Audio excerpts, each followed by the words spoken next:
जितनी भी प्रक्रिया मानव शरीर हमारे शरीर में होती है वह सब पूरी तंत्रों पर आधारित होती है।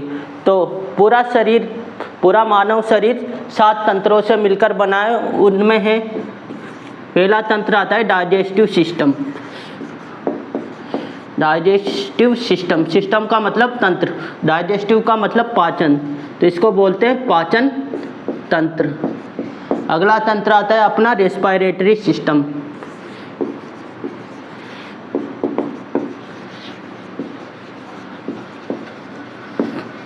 रेस्पिरेटरी मतलब श्वसन तंत्र, जो अपन सांस लेते हैं, ऑक्सीजन छोड़ते हैं, ऑक्सीजन लेते हैं, CO2 निकालते हैं,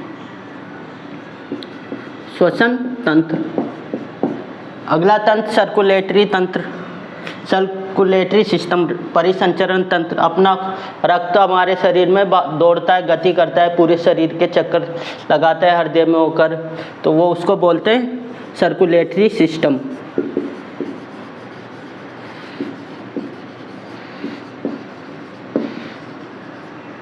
सर्कुलेटरी परिसंचरण तंत्र।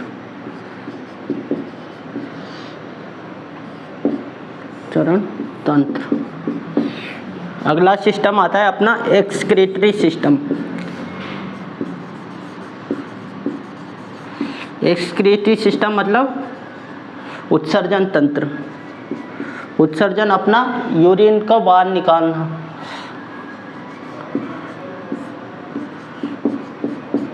अगला तंत्र आता है स्केलेटल सिस्टम।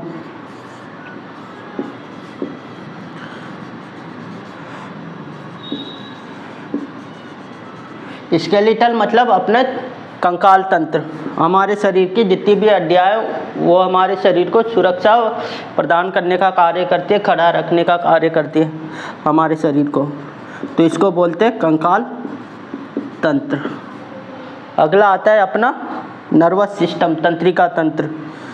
तंत्रिका मतलब हमारे शरीर में जितने भी सिग्नल भेजना जो अपन कार्य करवाता है, वो सिग्नल के माध्यम से अपन कार्य करते हैं। जैसे ये हाथ भी हिलाया तो हमारे शरीर, हमारे दिमाग ने अपने हाथ को सिग्नल भेजा, ये सब तंत्रिका तंत्र में आता है, नर्वस सिस्टम।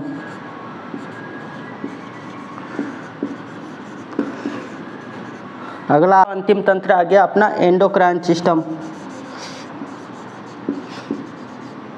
एंडोक्राइन सिस्टम मतलब अपनी जितनी भी ग्रंथियाँ आ गई, वो ग्रंथियाँ सब इसके अंदर आ गए। ग्रंथियाँ अपने शरीर में एंजाइम्स व हार्मोन सिक्रेट करती है, जो हमारे लिए बहुत आवश्यक है।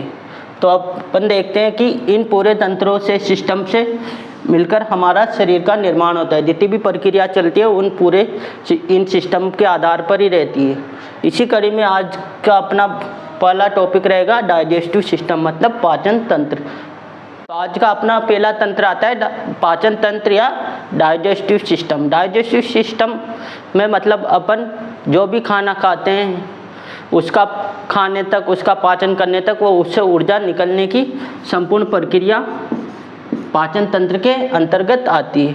अपन देखते हैं कि अपन जो भी कार्य करते हैं उस कार्य, जैसे मैं बोल रहा हूँ यहाँ पर दौड़ने के लिए, कुछ भी कार्य करने के लिए, हाथ पैर एक्सरसाइज करने के लिए, उन सब के लिए हमें ऊर्जा की आवश्यकता होती है। बिना ऊर्जा के हम कुछ भी कार्य नहीं कर सकते। और देखेंगे कि हमारा शरीर छोटी छोटी कोशिकाओं से मिलकर बना है और ये कोशिकाएं हमारे शरीर में बहुत कार्य करती है। ये आपने कोशिका वाले चैप्टर में भी देखा था। और इन कोशिकाओं को कार्य करने के लिए ऊर्जा की आवश्यकता होती है। बिना ऊर्जा के, बिना एनर्जी के यह कार्य, कुछ भी कार्य नहीं कर पाएंगे। और यह ऊर्जा हमें किससे मिलती है? भोजन के माध्यम से, फूड के माध्यम से। बिना फूड के यह ऊर्जा नहीं मिलेगी। और इस भोजन से ऊर्जा बनाने की प्रक्रिया, वह उसका पाचन करने, वह जो पाचन नहीं हो उसको बाहर निकालने की संपूर्ण प्रक्रिया डाइजेस्टिव तंत्र के द्वारा होती है। बिना इस डाइजेस्टिव सिस्टम, पाचन तंत्र के द्वारा ये नहीं हो पाएगी। तो आज पाचन तंत्र में अपना आज का पहला टॉपिक आता है। सबसे पहले बात आती है कि डाइजेशन, पाचन। आखिर पाचन किसे कहते हैं? डाइजेशन मतलब पाचन। अपन खाना खाते हैं, अपन ने मान लो एक रोटी खाई, ये रोटी खाई साहब, तो रोटी अपन ने इतनी बड़ी खाई, लेकिन ये जैसे ही हमारे शरीर में गई तो ये शरीर में क्या जाते क्या होता है इसका, जैसे ये बड़े जटिल कॉम्प्लेक्स स्ट्रक्चर है, ये जटिल अणु है, जटिल अणु खाया अपन ने, लेकिन हमारे शरीर में जाते ही ये क्या हो गया, रोटी अनाज की बनी रहती है तो ये कार्बोहाइड्रेट है, और कार्बोहाइड्रेट को अपन ने देखा था कि यह किस में टूटता है, सेकेराइड में, शुगर में, और शुगर में यह ग्लूकोज में, फ्रक्टोज में, इनमें टूट जाता है। तो कार्बोहाइड्रेट का शुगर में बदलना, वैसे ही फैट की इकाई क्या पढ़ी थी अपन ने, फैट वसा की, फैटी एसिड में, और प्रोटीन का सबसे छोटी इकाई क्या होती है, तो उसमें टूटेगा प्रोटीन, तो प्रोटीन का अमीनो एसिड में बदलना, मतलब डाइजेशन की परिभाषा क्या लिख सकते हैं अपन, जटिल अणुओं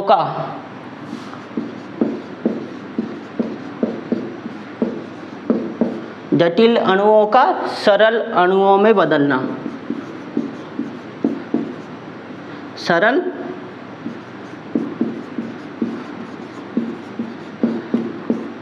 अणुओं में बदलना ही डाइजेशन कहलाता है, डाइजेशन पाचन कहलाता है, पाचन कहलाता है।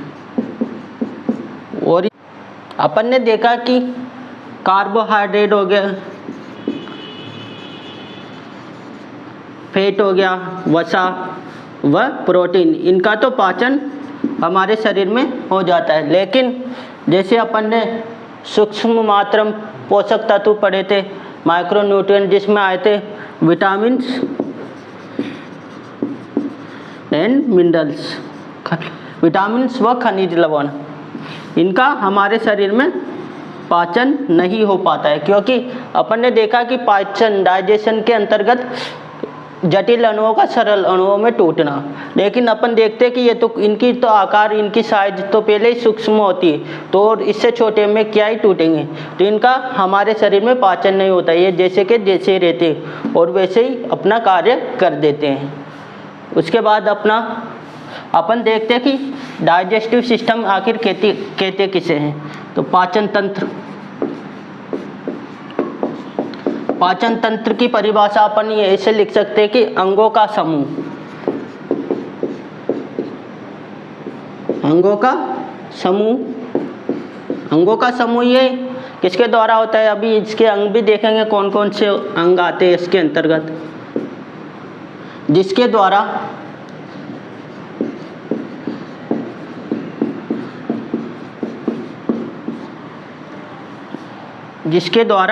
भोजन का पाचन होता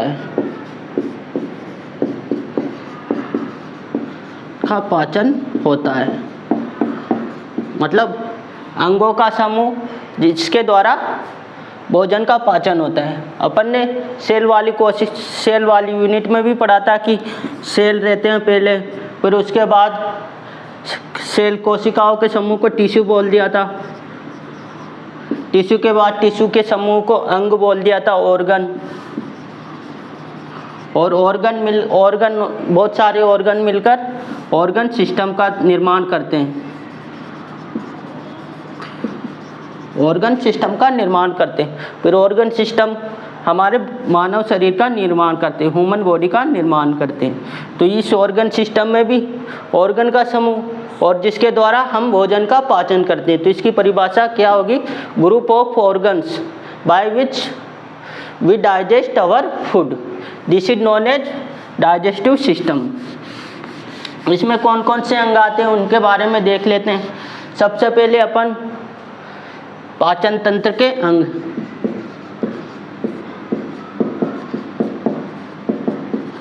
पाचन तंत्र के अंगों के नाम देख लेते हैं।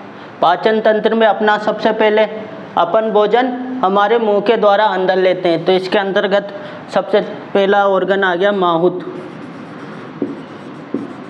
माउथ को बोलते हैं मुंह, मुंह के द्वारा ही अपन हमारे शरीर में भोजन को अंदर लेते हैं, कोई भी भोजन हो, और मुंह के अंदर हमारे इसमें दांत आ गए, जीभ आ गई, लार ग्रंथि आ गई, वो सब हमारे भोजन का पाचन करने में ही मदद करते हैं।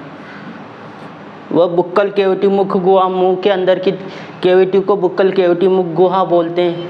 फिर उसके बाद फेरिंग्स आ गया, दूसरा ऑर्गन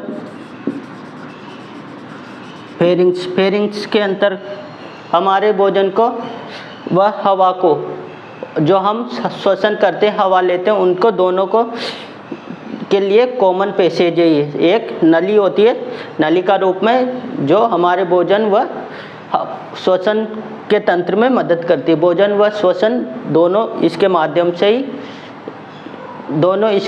से ही जाते हैं। फिर उसके बाद ग्रसिका, यहाँ से लेकर हमारे स्टोमच के बीच में जो नली रहती है, हमारे फेरिंग्स से लेकर स्टोमच के बीच की नली को ईसोफेगस बोलते हैं। तो इसमें तीसरा ऑर्गन आ गया ईसोफेगस। ईसोफेगस ग्रसिका, हिंदी में ग्रसिका भी बोलते हैं इसको। फिर उसके बाद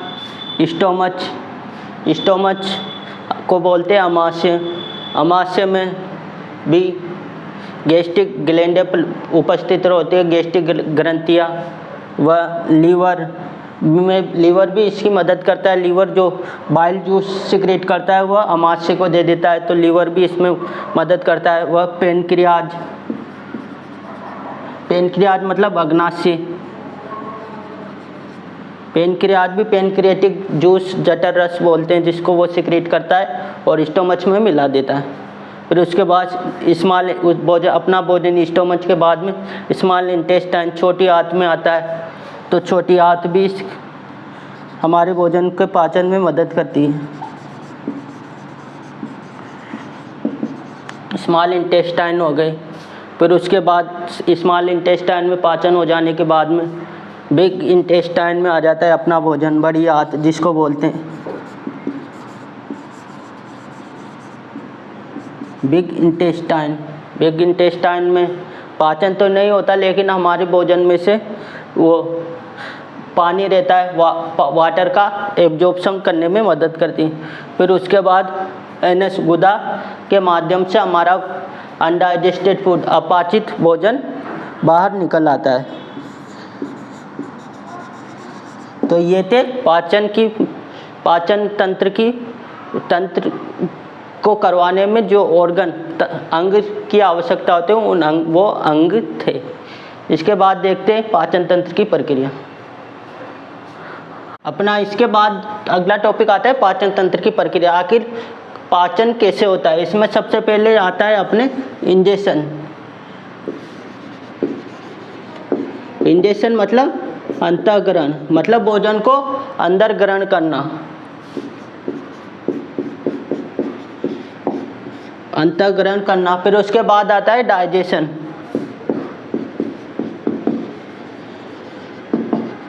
डाइजेशन मतलब पाचन, मतलब जटिल अणुओं का छोटे छोटे अणुओं में टूट जाना। फिर उसके बाद उस अणुओं से एब्जॉर्प्शन, जरूरी आवश्यक चीज़ों का भोजन से अवशोषण करना। एब्जॉर्प्शन मतलब अवशोषण।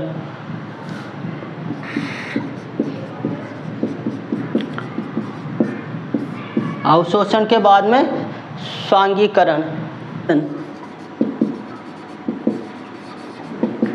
एसिमिलेशन को बोलते हैं स्वांगीकरण। इसमें क्या होता है, जो एब्जॉर्प्शन में तो भोजन का ब्लड ब्लड के माध्यम से पूरे शरीर में घूमना, हमारे जितने भी पोषक तत्व है जो उनका एब्जॉर्ब हो गया, उनका ब्लड में आकर ट्रांसपोर्टेशन होना। और एसिमिलेशन स्वांगीकरण के अंतर्गत क्या होता है कि जो ब्लड में आए थे पोषक तत्व, भोजन, एनर्जी जो भी, उसका कोशिका को उपलब्ध करवाना। मतलब कोशिका को भोजन का उपलब्ध करवाना, कोशिका तक आना। पहुंचना आना मतलब वह एसिमिलेशन स्वांगीकरण के अंतर्गत आता है। तो इन दोनों में कंफ्यूज मत हो जाना। एब्जॉर्प्शन में तो ब्लड में मिलना, ब्लड के द्वारा फिर उसका पूरे शरीर में घूमना, फिर घूमने के दौरान ही उसका प्रत्येक कोशिका तक पहुंचना, इसको बोलते एसिमिलेशन। फिर इसके बाद इजेशन। इजेशन का मतलब मल त्याग करना, बाहर निकालना अपशिष्ट भोजन को। मल त्याग इजेशन, यहाँ पर ये इजेशन अलग है और वो एक्सक्रीटरी सिस्टम वाला अलग है। इसमें तो मल का त्याग करना है और एक्सक्रीटरी सिस्टम के समय पेशाब का, यूरिन का त्याग करना होता है। तो ये दोनों अलग अलग बातें रहती हैं। तो ये थी पूरी प्रक्रिया इस दौरान चलती है। इसमें सबसे पहले इंजेक्शन, अंतःग्रहण, फिर डाइजेशन, भोजन का छोटे छोटे अणुओं में टूट जाना, फिर उस भोजन का अवशोषण करना, इसको तो बोलते ब्लड में मिलना उसका, फिर कोशिका तक पहुंचने की प्रक्रिया को एसिमिलेशन स्वांगीकरण बोल देते हैं। फिर उसके बाद आता है इजेशन, मल त्याग। तो अब एक एक ऑर्गन को पढ़ते हैं। टॉपिक आता है पाचन तंत्र के घटक, मतलब कौन कौन से पार्ट अंग इसमें मदद करते हैं। तो उसको पाचन तंत्र के घटक, कंपोनेंट ऑफ डाइजेस्टिव सिस्टम में दो घटक आते हैं। सबसे पहला तो एलिमेंट्री कैनाल। एलिमेंट्री कैनाल में वो जितने भी ऑर्गन, अंग जो हमारे भोजन के पाचन में मदद करते हैं।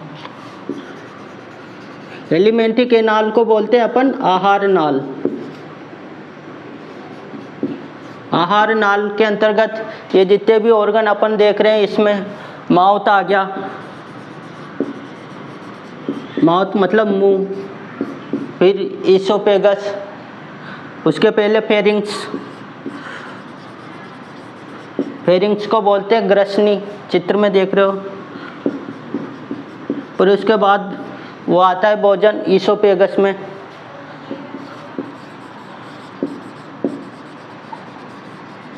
ईसोफेगस को बोलते हैं हिंदी में ग्रसिका। फिर उसके बाद हमारा भोजन आता है स्टोमच, पेट में। स्टोमच, पेट बोल दो, आमाशय बोल दो, एक ही बात रहती है। आमाशय। फिर उसके बाद स्मॉल इंटेस्टाइन, छोटी आंत।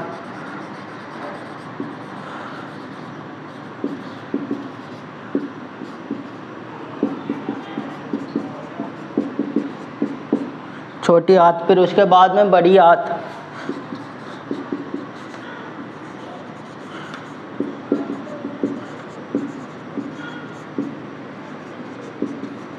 फिर उसके बाद एनस गुदा के माध्यम से बाहर निकल जाता है।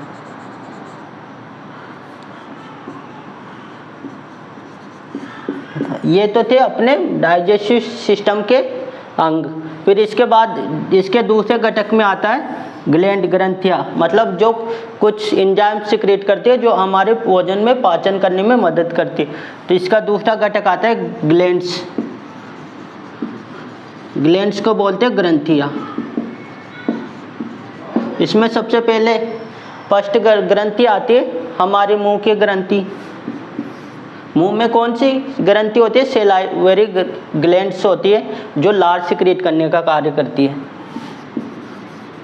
इनके एक एक के अपन आगे कार्य भी जानेंगे। सेलाइवरी ग्लैंड्स मतलब लार ग्रंथि।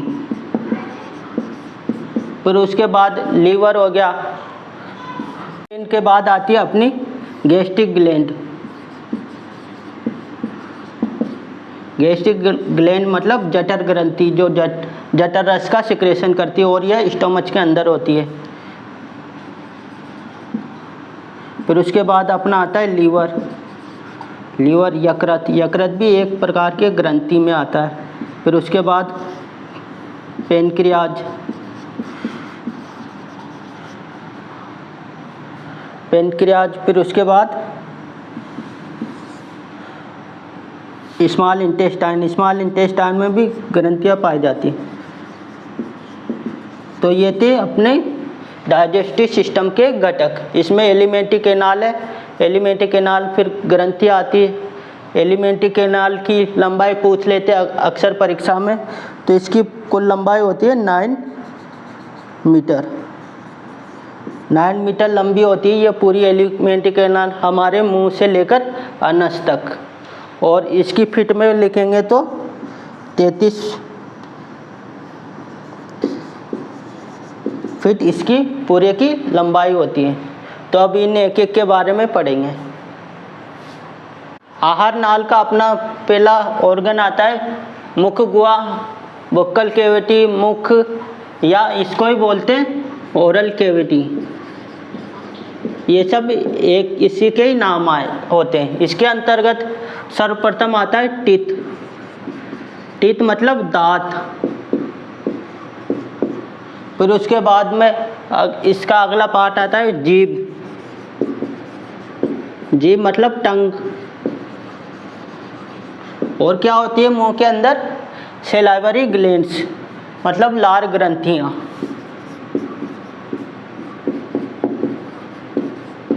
लार ग्रंथियाँ जिसको बोलते हैं सेलाइवरी ग्लैंड्स। तो इसमें सबसे पहला अपना टॉपिक आता है टीथ। टीथ या दांत। तो सबसे पहले जान लेते हैं कि दांतों के अध्ययन को आखिर बोलते क्या है। दांत के अध्ययन को बोलते हैं डोंटोलॉजी। दांतों के अध्ययन को डोंटोलॉजी बोलते हैं।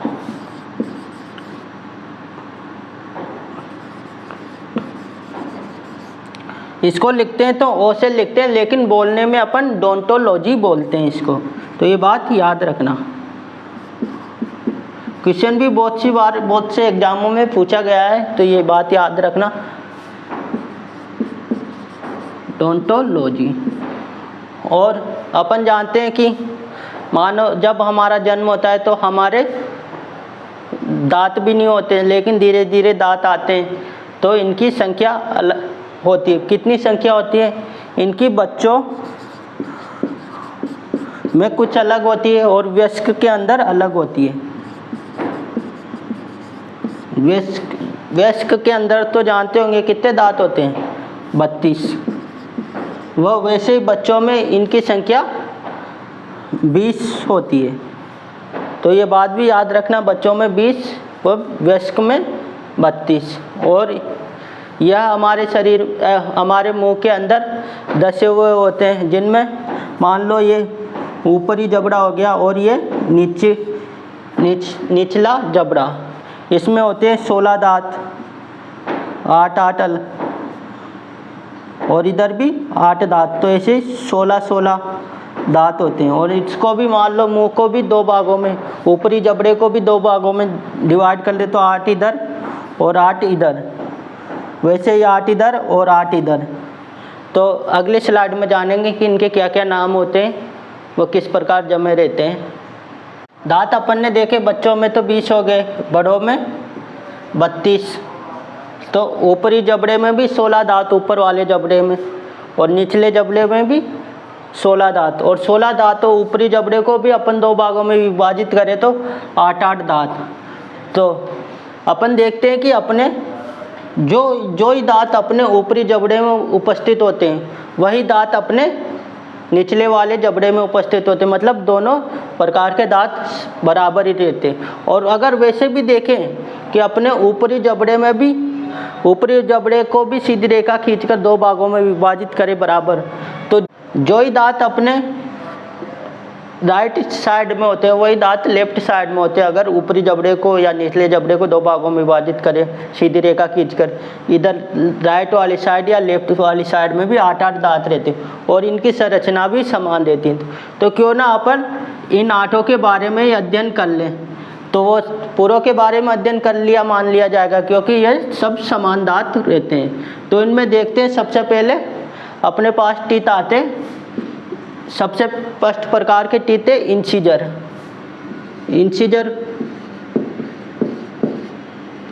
इंसिजर या इनको बोलते हैं कर्तंक। हिंदी में बोलते हैं इनको कर्तंक, और इनकी संख्या होती है 2।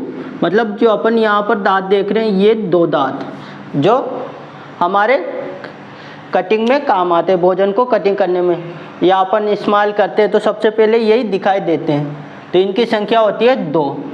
फिर इसके बाद अगले टीथ आते केनाइन। केनाइन इसको बोलते हैं रदनक, हिंदी में बोलते हैं रदनक, याद रखना रदनक, और इनकी संख्या होती है 1। फिर इसके बाद आते मतलब ये एक दांत ही आगे, 2 दांत तो इंसिजर के आगे, फिर एक दांत केनाइन का, फिर इसके बाद प्रीमोलर। प्रीमोलर को बोलते अग्र चवर्णक। चवर्णक इनकी संख्या भी 2 ही होती है। इंसिजर आगे, फिर केनाइन, फिर 2 दांत प्रीमोलर, फिर उसके बाद में मोलर। मोलर मतलब चवर्णक।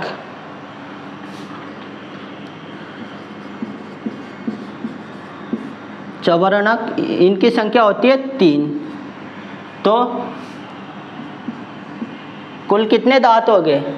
2 और 1 3, 3 और 2 5, 5 और 3 8। तो ये थी 1 वाले हिस्से में।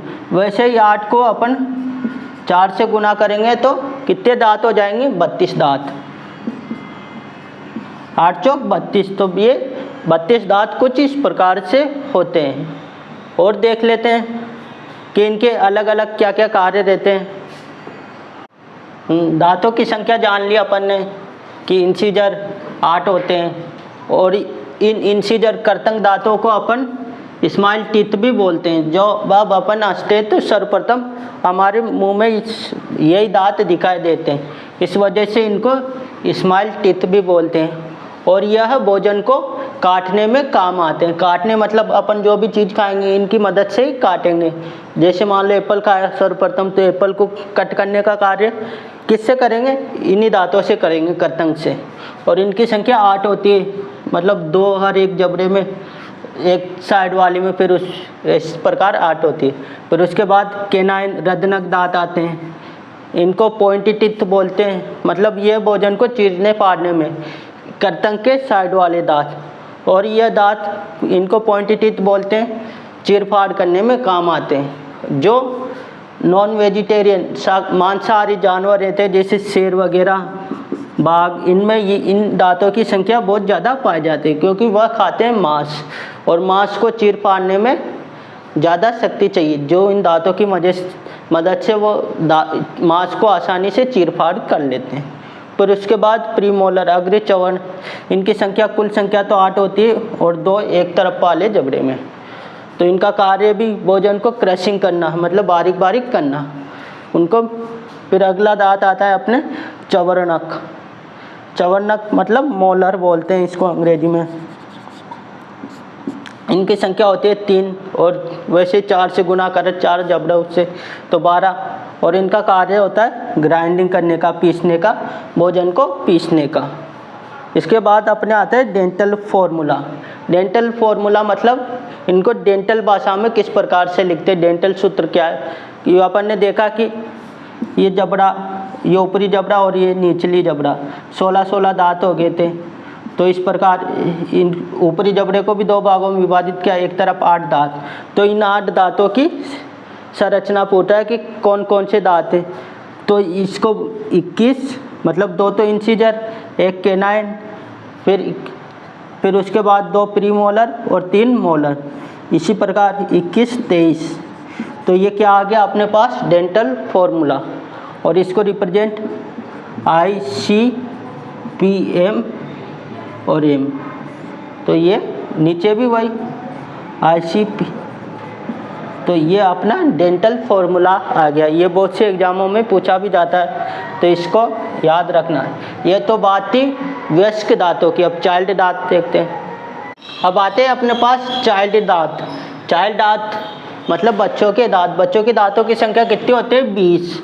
और अपन ने इनको दूध के दांत भी बोल देते हैं। दूध के दांत ही होते हैं बच्चों के ये, क्योंकि एक बार, और ये दांतों की इनकी खासियत क्या है कि ये एक बार टूटने के बाद में वापस आ जाते हैं, जबकि वो इनके अलावा जो दूसरे दांत होते हैं 12 दांत, वो वापस नहीं आते हैं, तो इनको दूध के दांत भी बोलते हैं। इनमें देखते हैं कौन कौन से दांत होते हैं।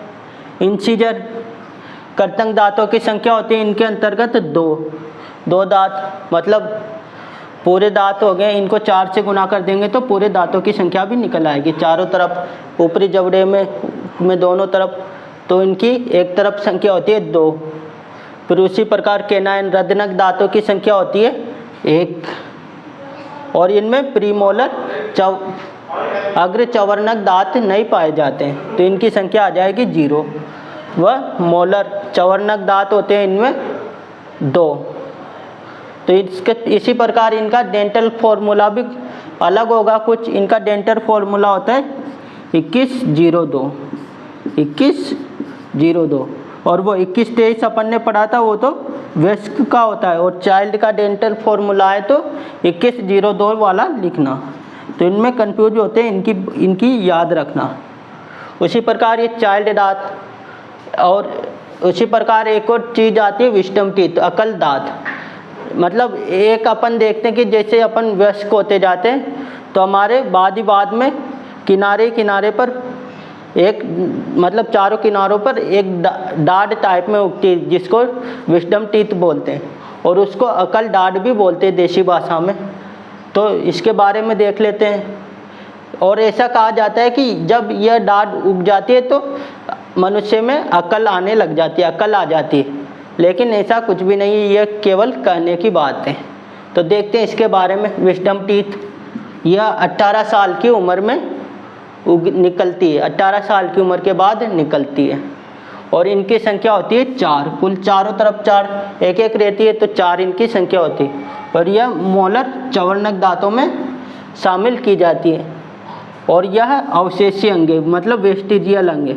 मतलब अगर मान लो यह हमारे शरीर में हो भी नहीं तो इससे कुछ ज़्यादा फर्क भी नहीं पड़ेगा। मतलब कुछ आ भी जाए तो ठीक है, अगर नहीं भी आए या मान लो कुछ भी हो तो इनका कुछ ज़्यादा कार्य नहीं होता है, और इनका अकल से भी कुछ संबंध नहीं होता। ये तो ऐसे ही कहावत बना रखी है। तो लेकिन ये बात याद रखना, यह वेस्टिजियल ऑर्गन होती है, मतलब हमारे कुछ ज़्यादा काम नहीं आती है। तो ये थे दांत। अब देखते हैं दांतों की विशेषता आती है। अब अपने पास मानव दांत की विशेषता है, मतलब इसके सर्वप्रथम विशेषता होते हैं विषमदंती या हेटेरोडोंट। इसका मतलब यह है कि मनुष्य के सारे दांत अलग अलग प्रकार के होते हैं। अपन ने देखा भी CICPMM वो डेंटल फॉर्मूले में 2123 देखा, उसमें इंसीजर, केनाइन, प्रीमोलर, मोलर, तो सारे दांत लगभग अलग अलग प्रकार के हैं। तो इसके लिए विषमदंती प्रयोग में ली जाती है। विषमदंती टर्म या हेटेरोडोंट बोलते हैं इसको। तो इसके बारे में लिख सकते हैं, सारे दांत अलग अलग होते हैं।